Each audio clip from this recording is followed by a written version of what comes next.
Alright, g'day, welcome back to the shed. Last episode didn't end so great, did it? So we're going to just see if we can resolve that. If you don't know what I'm talking about, check the last episode. We were scarfing up some big sheets of plywood, quite broad scarfs, and it didn't go so well. So we'll have a look at some of the problems and we'll see about a resolution. So the first one, if I look here, I can see that there's actually where the router cut tells me exactly where I'd finished my scarf. If I get my straight edge here, I can rock it right there where I made the cut, and I said that that was an issue. What I didn't do, and I should have done, is just move my straight edge a little bit further back, and that lump starts to go away the further back I go. So yeah, that's a little bit frustrating. If I just had things further back a little bit, that would have been fine. The other thing, and it occurred to me later on, is that I started from the thickest part of the scarf and worked down to the narrowest, which on reflection is the dumbest thing you could possibly do, because as you're getting down to the thickest bit of plywood where the router's really going to be transferring most of its force, there's less and less plywood holding it there, so of course it was going to blow out. What I should have done, of course, is gone the other way. Start at what is going to be the wafery thin edge and move up to the shoulder, and then you've got all of that ply backing itself up. So what I'm going to do, and we'll have a look at that very, very quickly, I've got another bit of ply. I want to pop that in there, so I've got somewhere where I can actually go from the thin up to the top, and it's got good support. And because I've got this sacrificial bit of ply in here, it means that I can make sure that this is nice and flat relative to the sled. So we'll just look at that. We'll get that scarf going, and we'll see if we still have the length that we need, which is 4,700 millimeters. While I installed the sacrificial ply, I was able to check heights all along the sled and shim any low points, so that I ended up with a very uniform base for my next scarf cut. I also placed 2 bits of ply, the same thickness as the new base, at the opposite edge, so that when I clamp the bottom panel, it will enter the jig flat. So we've got a ply backer underneath here. We've got the sheet stock here, and I'm ready to put the router on it and see if we can do a better scarf this time. When I get 72 millimeters in, then I'll get the next bit of ply, we'll put that on top, and we'll just keep going. As in the last video, you can see I've used screws set 90 millimeters back from the scarfed edge as a means to clamp the work very firmly.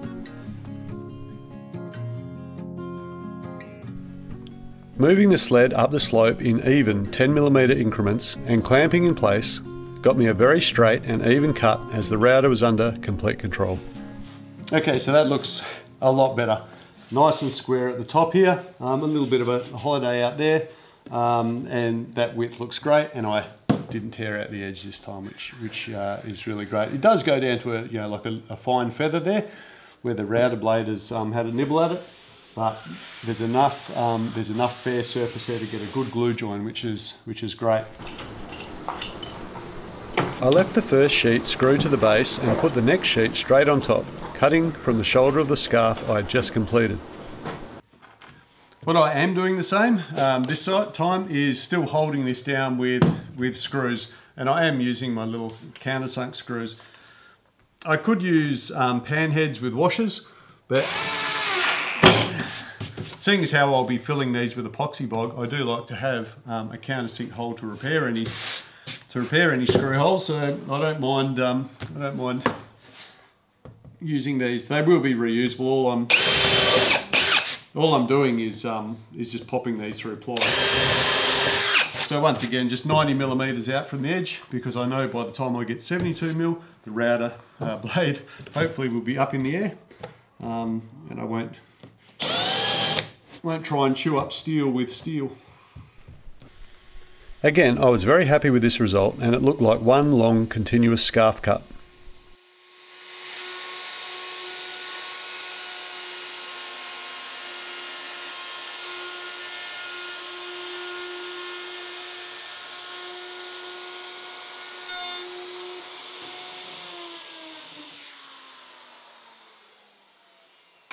So I really think that is a great result. Both of those are the same, because we did them all on the same ramp, so that's really great. What I might do is just pop a sander on some of these. There's just a tiny ridge there, not even a millimetre. Just clean that up, and I'm pretty happy with that. We'll put everything together and we'll see if we've still got the length. Any waves in the layers of ply now visible indicate high spots, which were easily rectified with a belt sander.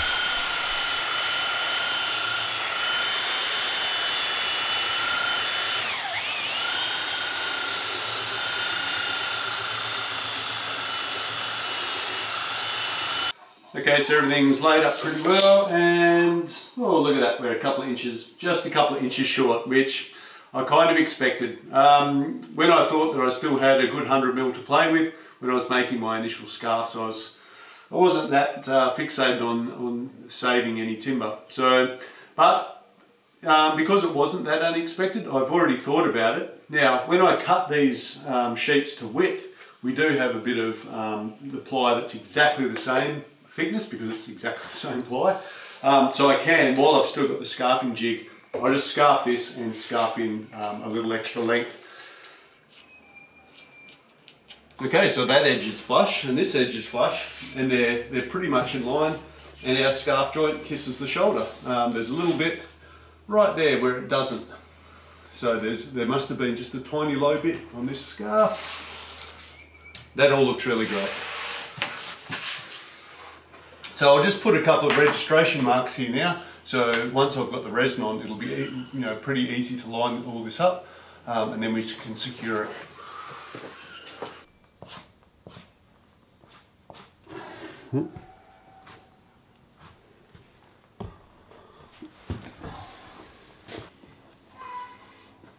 Oh, sorry about all the chicken noise at the moment.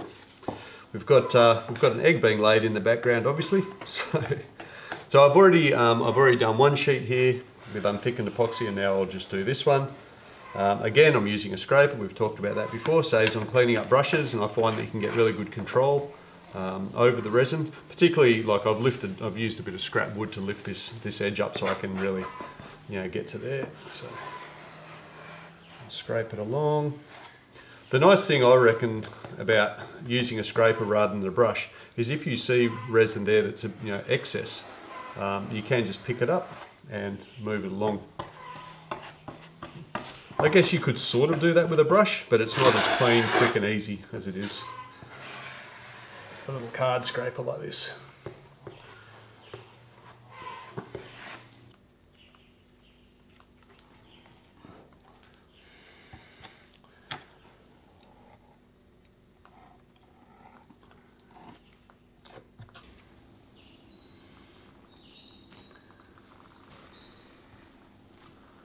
Okay, that looks really good.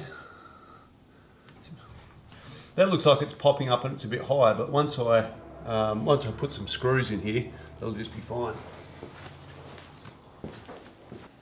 Hex head roofing screws would be even better for this, but I've only got ones to go into metal, so I'm actually just using some of my old stock of Phillips head 316 screws I used to keep as spares on board my old yacht. Later on I went to socket head screws because I like them a lot more, but I've still got a few fistfuls of Phillips heads laying around.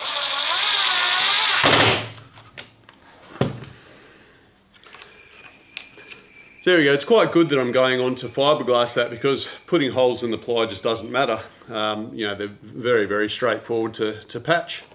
It gives me a way of getting good uniform clamping that I wouldn't otherwise have. So, but anyway, that's secured pretty well down there. Good thing I've got the baking paper. If I did that without baking paper, this would be quite hard to get back off here. So that's it. Like I said, it's a little bit cold at the moment where I'm living. So I'm just going to have to just let this cure, let this set. It's going to take probably till tomorrow. So I'm just going to go on with some other jobs, and then we'll pick up tomorrow and we'll just see how this all looks.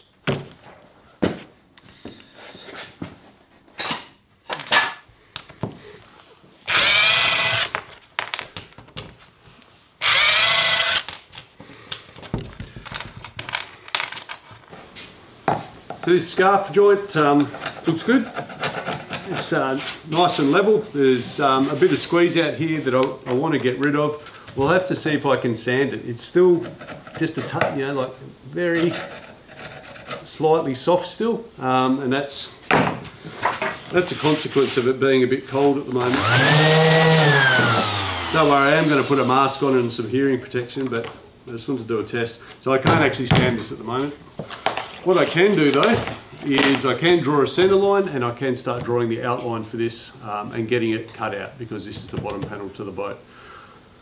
I guess if I draw the outline now, it'll also tell me not to waste my time sanding outside the outline, so I might as well do that. I don't think this little bit will really hurt with the center line, so I'm going to have to leave it. The sanding's going to have to wait. So cold weather is really slowing down the boat building, because anytime I use any resin, it really takes a couple of days for it to fully set and be workable with a sander. So this string line's nice and visible at the moment, but I do want to reinforce it for when I'm crawling all over it and sort of rub it out. This pencil will be a bit more permanent. I could also run a knife down here if I wanted to. I think pencil will be okay. And I'm going to take measurements off this center line, so it's kind of important for it to be straight, so I do like the string line for that. I just do want to point out that on the builders forum for these boats, someone's actually kindly made available for free the CNC patterns for this, so you can get this feeded into a CNC machine and have all of the panels cut out. So that's a significant time saver. You know, like over Christmas is when I was trying to get this done, so I had quite a few birthdays, holidays, Christmas and New Year's and everything like that going on at that time, so that did actually slow me down quite a bit. And there's a lot of things going on here in the summertime, so having that could have potentially sped this boat project up a bit. So if people are pressed for time, that is something that you can think about. This is not something I'm getting anything out of, I'm just letting you know. I still probably wouldn't have done it, just because I'm a bit bloody minded and I wanted to build a boat myself from scratch. So even had that very kind offer been available at the time, I might not have taken it up. But if you're pressed for time, or you are not confident that you'd be able to loft these out exactly right, I just thought I'd let you know. With the centre line penciled in, I next had to mark out 250mm intervals to measure the width coordinates as per the plans. I found the easiest way to get a line at right angles to the centre line was to lay my steel rule along it to act as a stop for my framing square. The resulting line could then be extended full width. Once all the measurements were in place, I put some thin gauge nails in to act as a rest for a flexible wooden batten, which would give me a way to draw a nice fair curve linking them all. For this job, among others, I was grateful for the assistance of my neighbour Don. Another set of hands really makes a difference here. The resulting line was easily followed by a jigsaw.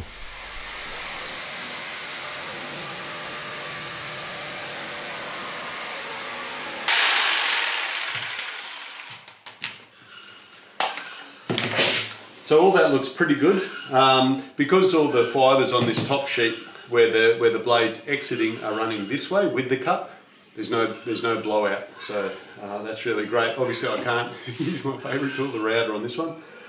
So I have gone for a nice precision cutting blade on the jigsaw, not the rough one I had before. So I've got a pretty good result here. I've always just erred on the side of caution, just staying this on the outside of the pencil line, so I can come with the belt sander and just clean that up right down to the pencil line. But this blade's cutting very well. In the comments section, some people have said if I am having trouble with plywood blowing out, that I can use a metal blade. So that's a really good tip. I think I would be here for quite a long time with this cut, but if I'm going across the grain, like at the back, we'll try that out. Okay, it's only a short cut, and we'll get one of those blades with a higher tooth per inch count, and we'll give that a wrap. But at the moment, as I'm going with the grain, I'm happy with this result. So this is nice and fast at the moment.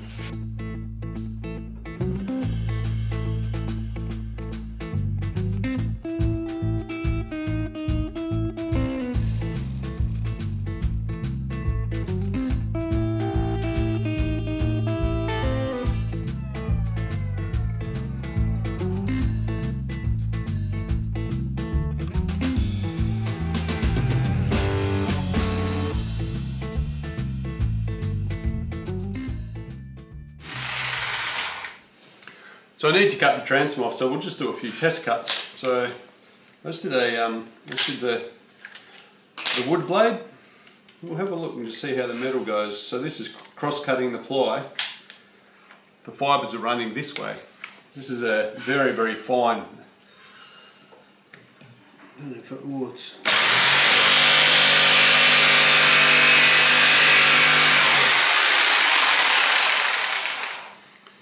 So that absolutely cuts beautifully. If you look at the two lines, once again, one of our commenters, exactly right. If you need real precision on plywood with no tear out, a fine metal blade works very, very well.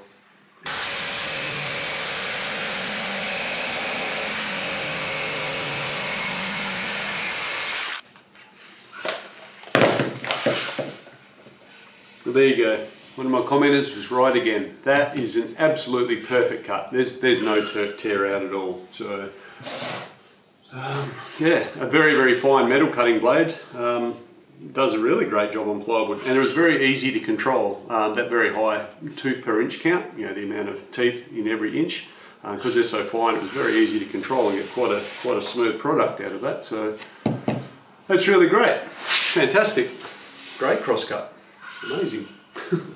All right, I'll get the belt sander, we'll tidy all of this up, and then we'll just tidy up our scarves, see where we are.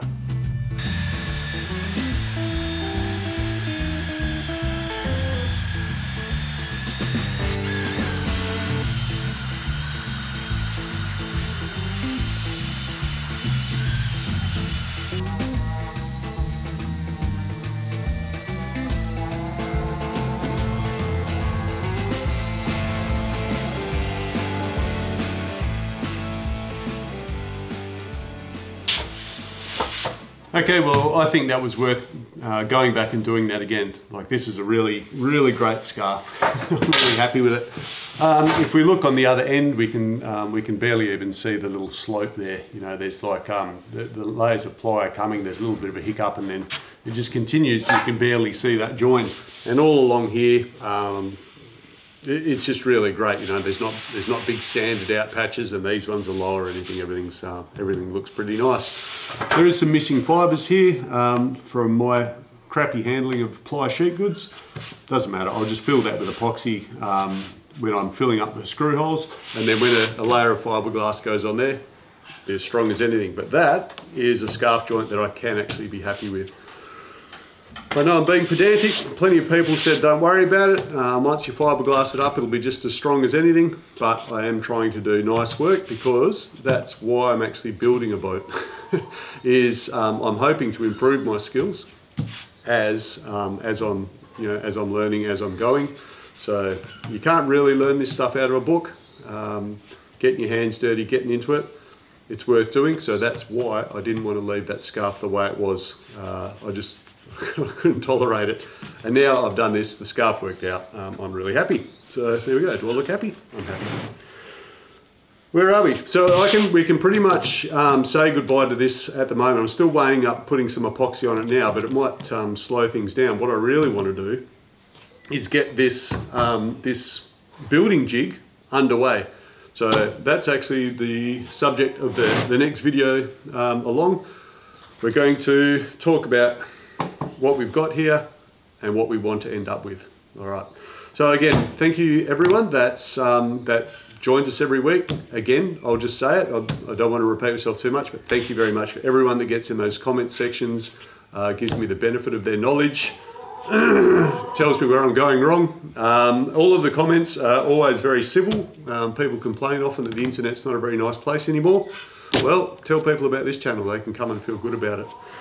What else? Thank you everyone for your financial support, the thumbs up, the comments, any way you choose to support us, we appreciate it. So as always, thank you, and I'll see you next time round where we start building our building jig.